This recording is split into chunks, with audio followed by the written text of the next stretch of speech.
En dépit des recherches les plus minutieuses, la police n'est pas arrivée à élucider le mystère de la disparition d'Honoré Subrac. Il était mon ami, et comme je connaissais la vérité sur son cas, je me fis un devoir de mettre la justice au courant de ce qui s'était passé.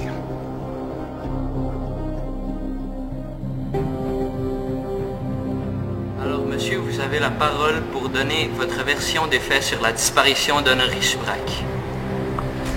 Merci, votre honneur. Alors, je commençais, en fait, je le voyais souvent marcher dans les rues près de chez moi, puis il traînait toujours avec lui une espèce de cape bleue, puis je trouvais ça un petit peu bizarre. Alors, un jour, je lui ai demandé pourquoi.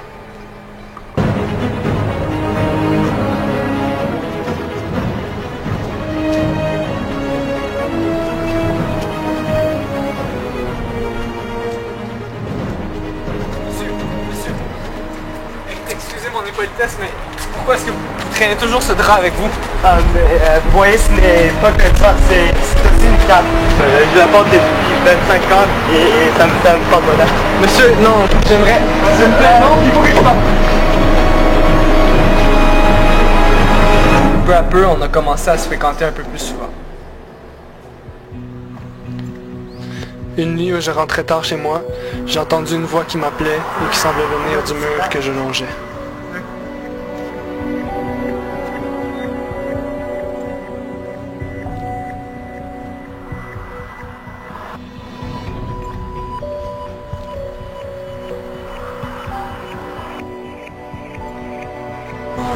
Honoré Subrac.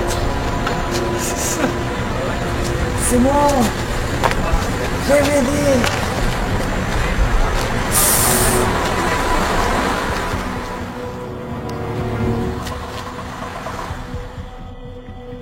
Mais où êtes-vous? Où ça? Est-ce que la rue est déserte? Oui, vous pouvez apparaître.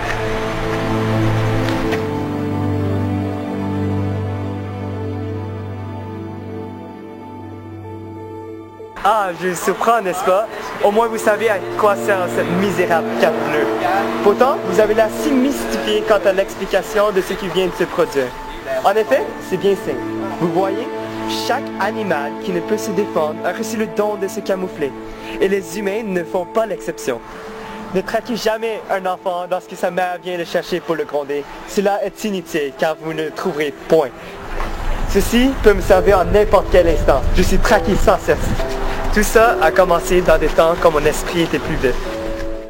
Une nuit où j'étais chez ma maîtresse, une femme mariée, son mari nous est tombé dessus, alors que nous étions dans nos costumes d'Adam et d'Ève. J'ai eu tellement peur, je ne pensais qu'à m'enfuir, à disparaître. Comme par magie, en me cachant sous ce drap qui l'appartenait, j'ai fait corps avec lui, et plus personne ne pouvait me voir. M'ayant vu, le mari me cherchait pour me tuer brutalement. Il devint fou et tua sauvagement sa femme. Et depuis, le mari cocu me poursuit pour m'achever. Il est passé par ici juste avant nous, et je n'ai eu le temps que de m'entourer de ma cape invisible.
Je ne le vis pas pendant un certain temps, puis un jour il courut vers moi, affolé, en pleine rue.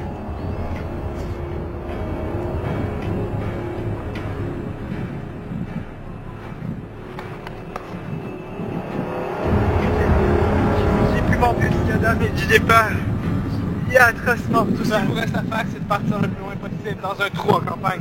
Je m'occuperai de vos affaires. Partez! Partez!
J'ai appelé mon ami, mais aucun son ne me parvint. C'est alors que j'ai observé le mur par lequel elle avait disparu.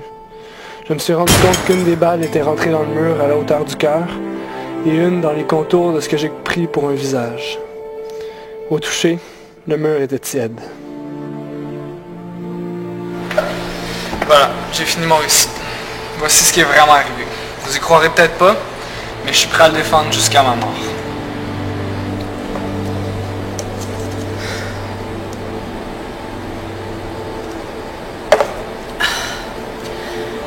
Vous vous rendez compte que ce que vous venez de dire n'a aucun sens?